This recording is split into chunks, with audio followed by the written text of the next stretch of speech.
Hey guys, what up? Total Control 871. Welcome back to BitChute. Welcome back to Rumble. Welcome back to Free Speech. Hey, welcome back to a beautiful summer afternoon. I know, can you believe it? I actually am out and about on the bike, on the Black Rider. For some of you who don't know me from my YouTube channel, I used to be a avid cyclist until my cardiac condition took me off the bike. But I'm out and about getting a couple of errands run. Let's see, I hope the wind isn't interfering with the microphone. I might not even be able to finish this video. I am out here, I'm standing up, I'm in cycling shoes. That's painful enough. Orthopedic conditions, cardiac conditions, so I might have to head over to the bench to finish out this video. But I wanted to show you something today, okay? So, my social worker got in contact with me, and they told me there is a development in the Medcom medical apartheid segregation incident. Okay, I am out here at Medcom's complex. They told me that there was a development. When they told me what it was, I had to come over and see for myself. Check it out. Boom. Permanently closed. Permanent. What does this mean? What does this say? So let's see. Let's think here. Do a little leaning so I can take some pressure off this back of mine. What does this tell me? They know that I was coming back.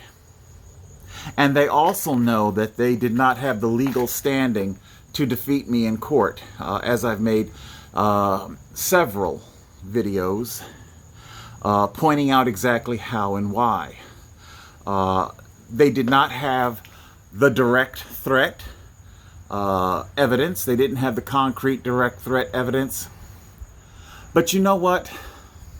This is a tactical retreat. I don't entirely think I want to call this a victory. Remember, victories are court decisions. That's a victory. Them shuttering their doors permanently. This tells me that they would rather close an entire office rather than take me on in court. That's very telling when you stop and think about it. I believe that this direction came from much higher up, even beyond Medcom, you know.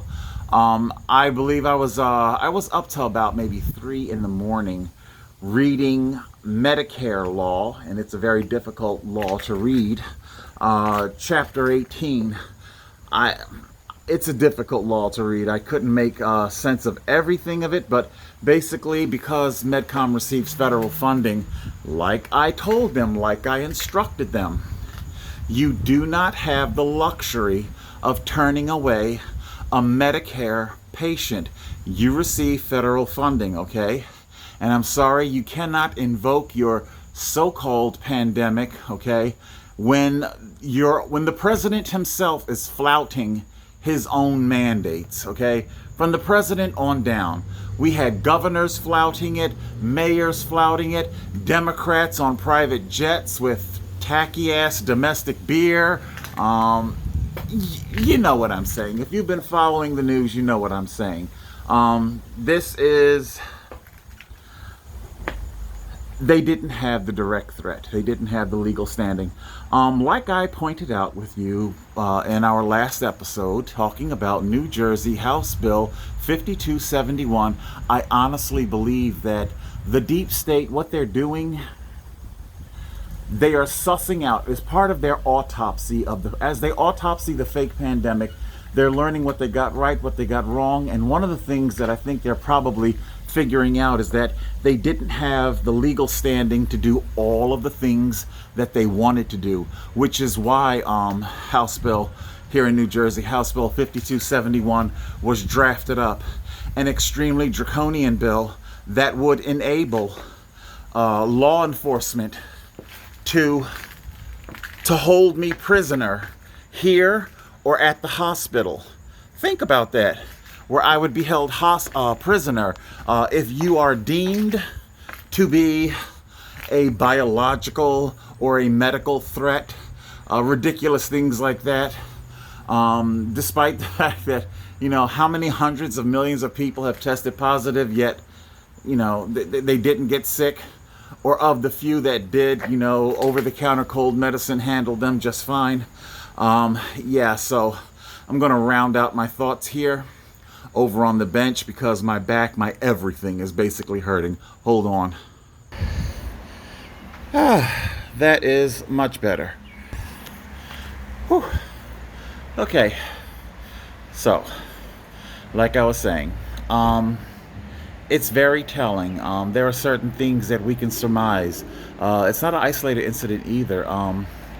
As far as Australia, we saw court cases being dismissed left and right for the people like myself who were brave enough to not take a plea deal and to see the thing all the way through to the end. Persons like myself, the case was just ultimately dismissed. Again, they did not have the legal standing. The government can't tell you what your religion should be, how you are to practice it, and they definitely can't sit there and tell me that I should be able to suffocate my face and just simply make do, get along with less oxygen. Are you crazy? The government doesn't have the ability to do that, and believe me, they tried. They tried coming out with several propaganda videos of, I think, athletes wearing these suffocators while doing strenuous sports, things like that. You know, as if it's a one-size-fits-all, you know. But hey, that's the government for you. They want to homogenize everything and everyone. You're not important enough to have particulars, okay? We're going to force you into a uniform mold, you know. So that's what we were dealing with, what we were seeing. These cases, I said it in the original incident, that these cases get dismissed. You know, it's what I predicted, and it's exactly what happened. They don't have the legal standing to actually prosecute it. So, you know, this is going to be interesting to see how this whole thing plays out, because right now what the deep state is doing is that they are getting their ducks in a row legal-wise. It's not just simply House Bill 5271. There are probably a myriad of laws that are cooking right now, stewing in the pots, and not just New Jersey, but all the states, and quite frankly, all the countries, all the G7 countries, you know. They all have these laws that all, ironically enough, seem to be in unison, in lockstep, you know. They all seem to say the same thing. If you were to go across to whatever country that's a G7 country, and they're going to tell you things like, I can't tell you what a woman is because I'm not a scientist, you know. They get their talking point and they just run with it. It doesn't have to make sense, you know. So that's how this Medcom affair seems to have come to an end. I forgot to show it to you. I wanted to show it to you, but I'm not going back over there. Their freezer has been set out because I wanted to know, are they really gone? You know, is this a psyop? I think they are. Now, are they set up in another location? That could possibly well be. I'll investigate that. But their freezer has been set out, their refrigerator, it's set out and set open, you know, where they would presumably keep perishable pharmaceuticals or perishable biological samples, things like that. So that office, at least at that location, it is indeed shuttered. I stared down the beast, you know. I'm hesitant of calling it a victory.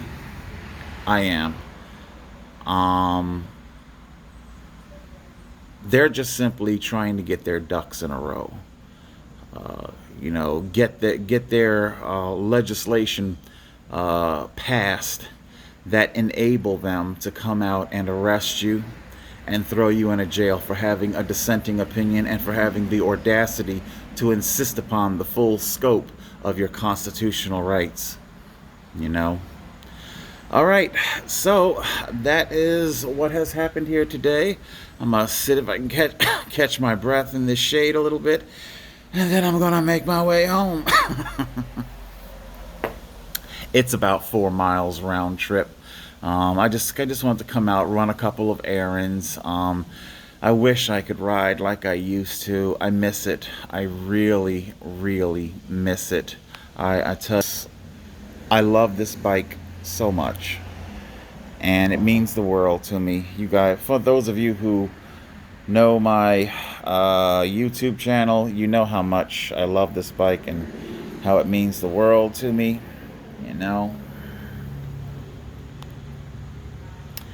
I got some good stuff. I gotta clean my brakes. The chain drive needs to be cleaned. The whole bike needs to be serviced. It's and the cleaning agents for it, that can be some pretty pricey stuff. And like I say, thanks to Joe Biden's Bidenomics, his inflation destroying economy, it's very difficult. I'm behind on my water bill. It's a struggle to keep up. I'm trying to take care of my sister. Her nonprofit is preying on her, withholding her money from her, and I have to send her emergency money because I'm not going to let my sister go hungry. To hell with that. So right now it's an uphill struggle. It's a fight, and all in the midst of it, we're fighting tyranny and oppression. All right, guys, that is it for now. If there's any more with the Medcom, I'm gonna check into it and see where else they are set up. We'll see if I can set up an appointment someplace else, and we'll see how that goes. Like I say, I just simply want equal, non-segregated health care, and I will not stop until I get it. Keep fighting, warriors. Total Control 871.